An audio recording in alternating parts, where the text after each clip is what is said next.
Ayos yung video niya naman. 2.4 hectares.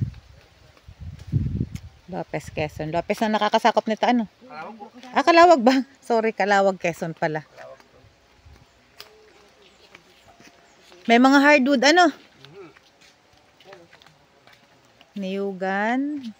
Ito lang ang daan niya, pathway. Kasama yung malaking punong yung boundary yan yun. Ayan. Pagitan natin. So kabi-kabi lang po. Sapa. Tumawid din ng konti sa sapa eh. 2.4 hectare.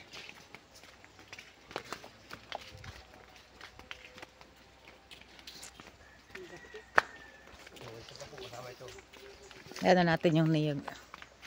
Ayan, ang daming tanim na niyog. Flat naman siya, ano? Magkano daw yun, Maris?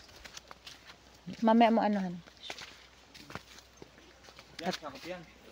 Oo daw, sakop yan. Mahabang ano.